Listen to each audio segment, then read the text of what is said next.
Micky Arthur made a controversial statement in the post-match press conference saying that it was like BCCI was organizing the World Cup match between India and Pakistan. Your take on that? He was very bitter, unwanted comments by Micky Arthur. He's a sensible person, but I don't know why he made those comments. It was expected there will be no support for Pakistan. You are playing in Ahmedabad, you are not playing in Lahore, you are not playing in Rawalpindi, and to say that Dil Dil Pakistan was not played, I don't agree with this, because generally in the ICC events there is music, there are songs, but general songs, not backing just one team. I remember in Australia there were some changes because of the India and Pakistan in equal numbers, or India 60% and Pakistan 40% in the crowds, but his comments were unwarranted, and he still expected that he will be fined by the ICC, but I don't think he will be fined by the ICC. But after a defeat, after a timid defeat, those comments were like sour grapes. Do you see Pakistan bouncing back from here on? Because they started the tournament well, winning 2 out of 2 matches, then this disappointing loss against India. It's a long tournament. So do you think that Pakistan can bounce back after the loss? They can, but they need to be aggressive. They need to execute their plans on the field. Their last 2 games are very, very tough against New Zealand and then England. If by that time they had any chance, then it's okay. Otherwise, last 2 games will be so crucial. One of them, at least Pakistan need to beat one from New Zealand and England, and then if they win Australia, then their confidence will grow from there on. But this is Pakistan, this is unpredictable team. They have done it in the past, Champions Trophy, 1992 World Cup, 96 World Cup. There are a lot of examples, but you need to be aggressive, you need to change your plans, and you need not to be timid. Shai bhai, obviously talking about the PCB chairman, he did meet the players day before the big match.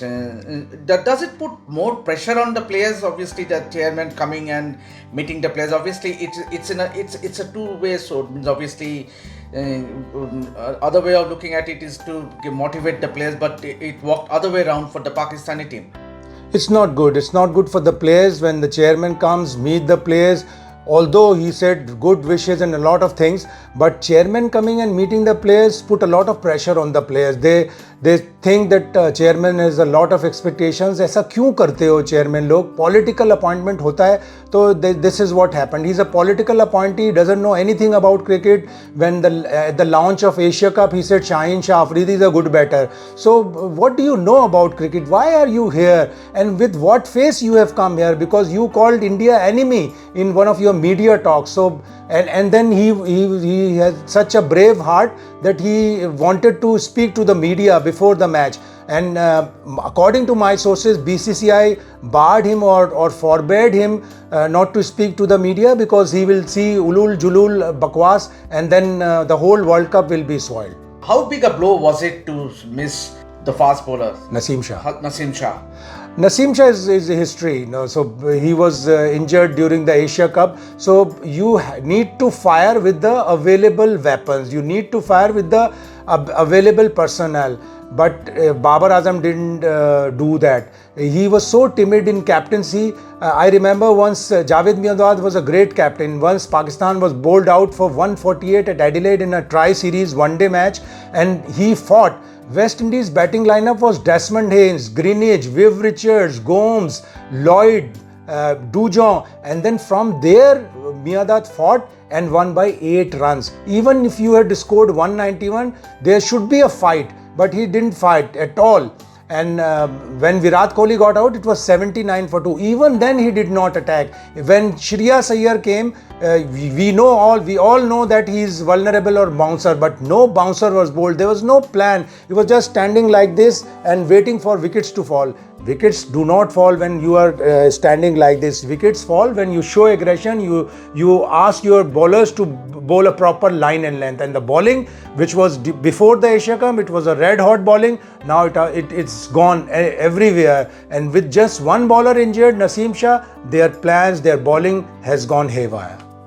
A disappointing loss by Pakistan, क्योंकि ऐसे तो नहीं लगा था कि जब 155 for 2 था, बाबर और रिजवान का जो पार्टनरशिप चल रहा था तभी भी नहीं लगा कि पाकिस्तान 191 पे सिमट जाएगा. What would you say about the lackluster performance by the Pakistani team? I would say disappointing is an understatement. They played timidly, not at all brave, not at all aggressive.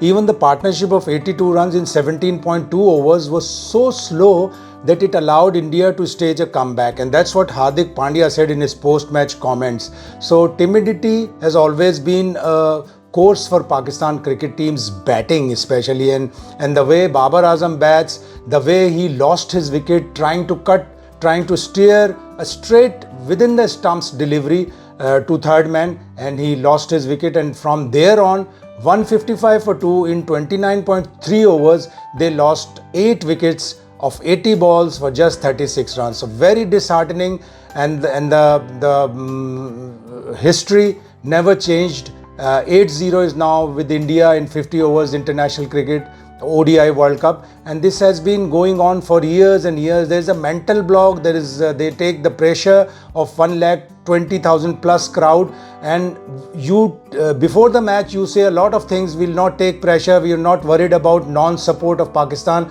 but you do not execute your plans when you enter the field. When you enter the field, it's a 50-50 for both the teams. But India is huge in talent, and when you are not matching the talent, you need to be brave so that the amount of talent you lack is covered. But they didn't even show any aggression and lost very timidly. This is extra time. Extra time.